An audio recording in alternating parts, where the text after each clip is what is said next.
Lecture audio du conte L'énigme de Jacob et Wilhelm Grimm par Valérie Alain.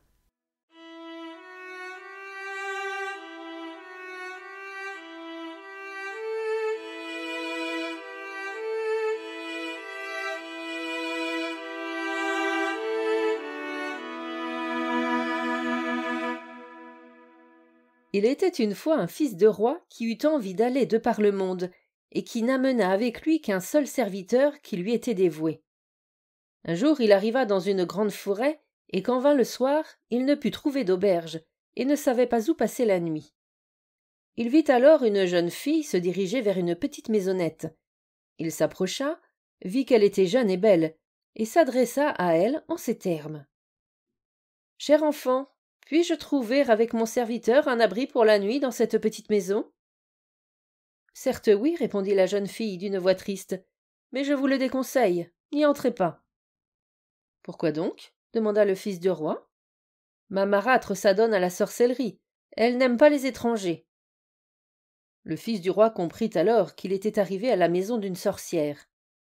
Cependant, comme la nuit tombait et qu'il ne pouvait aller plus loin, et comme il ne craignait pas non plus la sorcière, il entra. La vieille était assise dans un fauteuil près du feu, et regarda les étrangers de ses yeux rouges. « Bonsoir, » dit-elle d'une voix grinçante, et en se faisant toute gentille, « prenez place et reposez-vous. » Elle souffla sur les braises au-dessus desquelles elle faisait cuire quelque chose dans une petite marmite. Sa fille recommanda aux deux hommes d'être sur leur garde, et de ne rien manger ni boire, car la vieille fabriquait des breuvages maléfiques. Ils dormirent paisiblement jusqu'à l'aube. Comme ils se préparaient à partir et que le fils du roi était déjà en selle, la vieille leur dit « Attendez un instant, je vais vous offrir une boisson en guise d'adieu. » Pendant qu'elle allait la chercher, le fils du roi partit, et quand la méchante sorcière revint avec la boisson, seul le serviteur, qui devait attacher sa selle, était encore là. « Va porter cela à ton maître, dit-elle. » Mais à cet instant même, le verre éclata et le poison éclaboussa le cheval. Il était si puissant que l'animal s'effondra aussitôt, mort. Le serviteur courut pour attraper son maître et lui raconta ce qui s'était produit, mais il ne voulait pas abandonner sa selle et retourna la chercher. Quand il arriva près de l'animal mort, un corbeau s'était déjà posé sur celui-ci et avait commencé à le manger. « Qui sait si nous trouverons quelque chose de meilleur aujourd'hui ?» dit le serviteur. Il tua le corbeau et l'emporta. Ils continuèrent d'avancer dans la forêt toute la journée, mais sans parvenir à en sortir. À la tombée de la nuit, ils trouvèrent une auberge et y entrèrent. Le serviteur donna le corbeau à l'aubergiste en lui disant de leur préparer pour le dîner. Mais ils étaient tombés dans un repaire de brigands, et quand l'obscurité se fut installée, il arriva 12 bandits qui voulurent tuer les étrangers et les détrousser. Mais avant de se mettre au travail, ils s'installèrent à table. L'aubergiste et la sorcière les rejoignirent, et ils mangèrent ensemble un plat de soupe dans laquelle avait été hachée la viande du corbeau.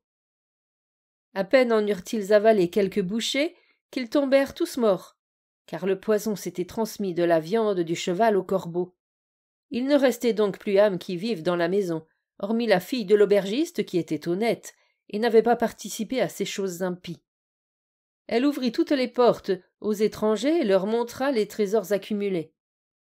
Mais le fils du roi lui dit qu'elle pouvait tout garder et qu'il ne voulait rien. Et il repartit avec son serviteur. Après avoir erré longtemps, ils arrivèrent dans une ville où il y avait une fille de roi très belle mais prétentieuse, qui avait fait savoir qu'elle épouserait celui qui lui poserait une énigme qu'elle ne saurait pas résoudre. En revanche, si elle en devinait la réponse, il devrait se laisser trancher la tête.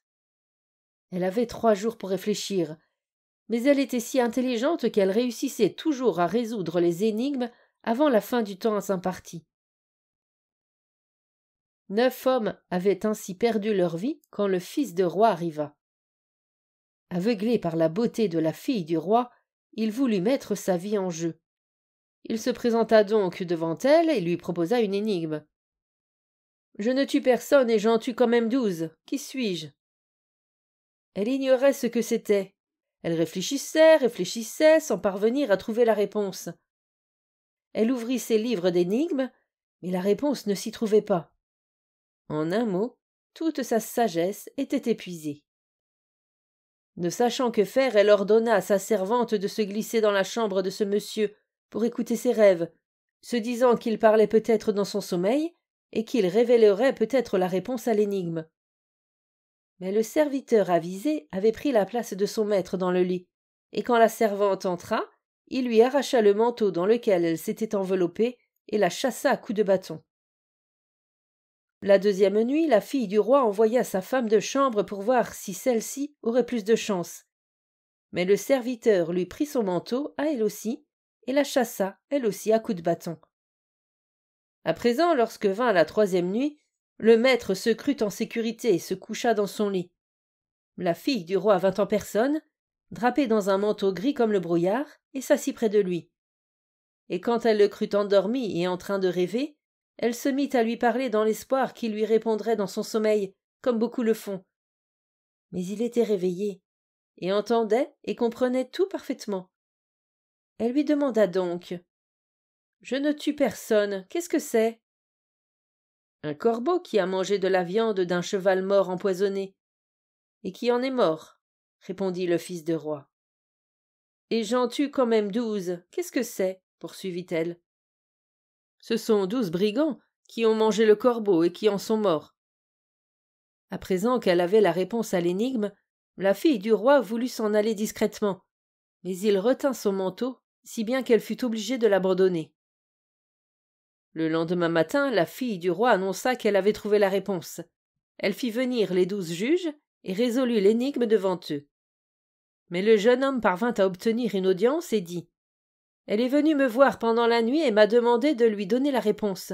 Sinon, elle ne l'aurait pas trouvée. » Les juges lui demandèrent « Apportez-nous une preuve. » Le serviteur apporta alors les 3 manteaux, et en voyant le manteau gris comme le brouillard, celui que la fille du roi avait coutume de porter, les juges dirent à celle-ci « Faites broder ce manteau d'or et d'argent, vous le porterez pour votre mariage. »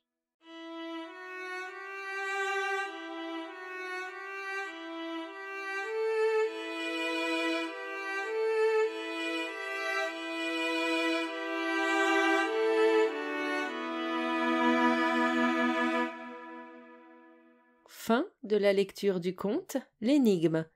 Merci de votre écoute. Je vous rends vos oreilles. Cœur avec les doigts.